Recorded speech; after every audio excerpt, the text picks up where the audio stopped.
Well, over the next 2 weeks we will be looking at a number of small SUVs, but this week it is the Peugeot 2008.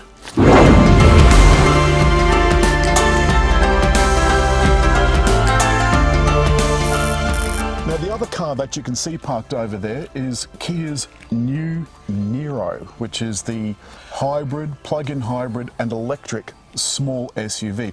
This one, the Peugeot is about the same size, but by gosh, it's a handsome looking thing.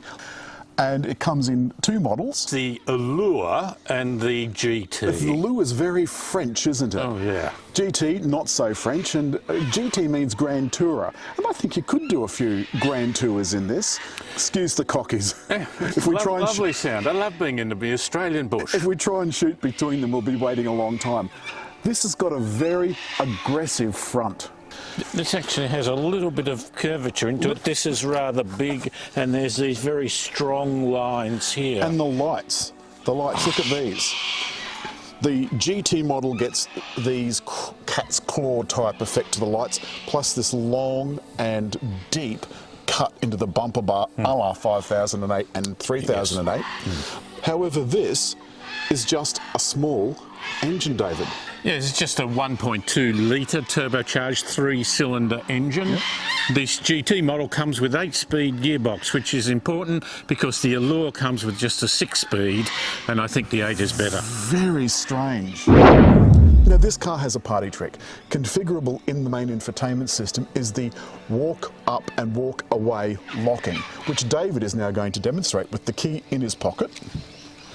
David is going to walk over to the car.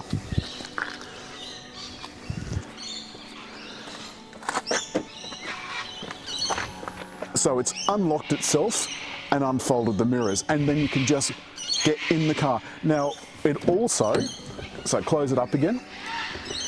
When David walks away, once he gets out of shot, it will lock itself again. Around the back, the really aggressive detailing continues, which I like a lot. It doesn't have an electric tailgate, but that's okay. I'm okay with that. And everything is LED, which I think looks particularly brilliant. Again, David's come up to the car, so it's unlocked itself, which means you can just take the back and open it up. And you can see in the back, there's quite a little bit of space. Not huge, it's a protrusion in a little bit more. A double floor. And a space saver. And a space saver spare. I am very keen on space saver spares, rather than no spare at all. Just to be able to get home. Here's the thing, every single time I've used one of the repair kits, it's not worked. It takes a lot of finicky stuff and confidence, and I've called roadside assistance. Me too. To pump it up, just to make sure I'm doing the right thing. The Mini, I had to go and pick him up in Newcastle with the Mini. Alan, this 3 we've seen more strongly on the 3008, and you see it on the front of the car too. It's got almost in the 3008 a little bit of the Mustang look. But you know where it came from? The 504 from the 70s had a coupe and a convertible, and it had 3 little taillights. And they've echoed that in the concept car that we saw a few years ago, the electric concept car. And in all of the cars since, they brought that really smart look back, which I like. But now, David is going to climb into the back seat with the front seat set for him to drive. Okay. How's your space? It's a bit, well, look, there's a little bit of room there. Not enough support under here. Typically, we've got the seat folded down, so I'm sitting very upright here. Oh, I've got the headrest down low. Put the headrest up. That's better. Yeah. Now, how's your head? A headroom is, I've got 1 inch or 2, so right. For someone that's about 6 foot, that gives you moderate What's a few room. inches between friends? And I can fit my feet comfortably under the seat. That's a really important point for comfort in the back. But of course, headroom is restricted a little because of the sunroof. Yes. Stitching, a little bit of style of stitching and this sort of faux carbon fibre sort of look here. Do we have any vents, any plugs in the back? We have 2 USB plugs.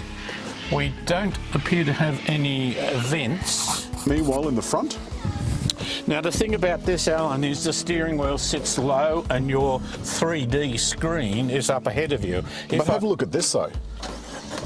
Yes. Oh, I'm that not- does let sun through there, which I noticed. Now you'll notice that that's how that 3D effect happens. There's a LCD screen and that just reflects down onto the screen. And of course, there's mood lighting, which is configurable for several different colours. Ah, yes. And this is shaped a little bit this way. These aren't. You remember the 3008R? They're sort of turned a bit sideways and gives you that cockpit Well, feeling. of course, this is the brand new interior, which has a single row of keys, but a double row of buttons. So there's touch buttons up above the keys.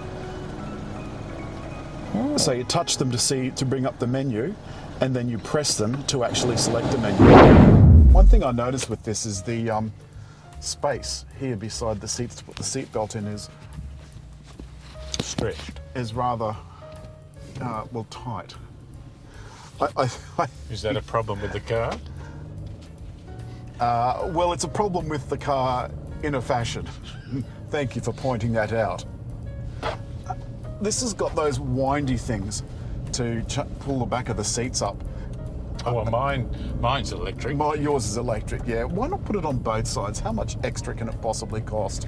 Now, because we're driving two cars this week, we've just gotten out of the Kia and we've been driving both today. And the first thing you notice that this is a really classy interior. I love the add-on tablet. David, you're not very fussed with the bucktooth tablet. Nope. The other thing is the ride in this feels very sophisticated. Both cars have really nice suspension setups. Both cars have McPherson struts, and I think both have multi-links. Can I say immediately this feels more sporty? The sound of the engine, the really strong throttle response. Well, it's only a 3-cylinder engine, but it's got that slightly throaty, raspy sound that 3 cylinders have. The steering, how do you find the steering? It's heavier, but it feels nice and precise. Well, of course, you do have sports modes. Yes.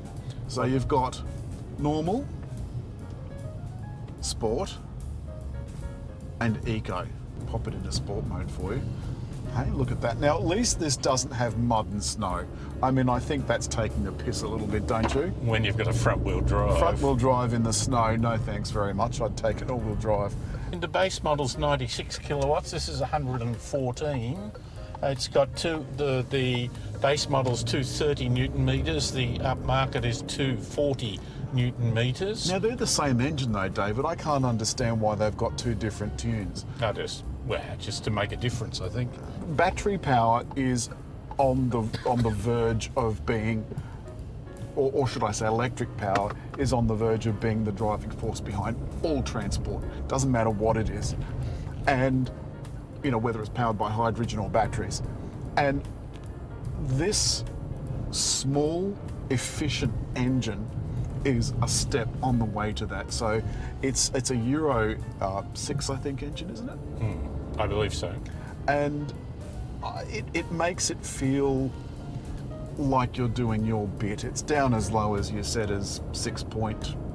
The fuel economy actually in the more performance engine, the higher horsepower engine, is actually lower. It's 6.1 litres per 100, whereas the Allure base model is 6.5. Well, that'll be the transmission. This has got 8 speeds and that one's only got 6. Correct. This one has a special price of 41,000 and some change because either 61 or 67 models were... No, they forgot something. The French were having some un croissant and un baguette and un vin blanc s'il vous plaît, and they forgot to put in the active cruise control and the active lane management. So there's still lane departure, active lane departure, but the lane centering is sans. Not there. But Sans. I've got to say, I drove this on the launch in wet weather on a very twisty road. Loved It was it. good. Oh, the was GT good. version, loved it. It was just that history of Peugeot like a hot hatch. But it is expensive, but it looks fast, it goes well, the engine is beautiful. I really love this car a lot, and in fact I like it more than the 5008 and 3008. But you know what, David? If the viewers have liked the film, they can hit like, Leave a comment. and above all over there to subscribe.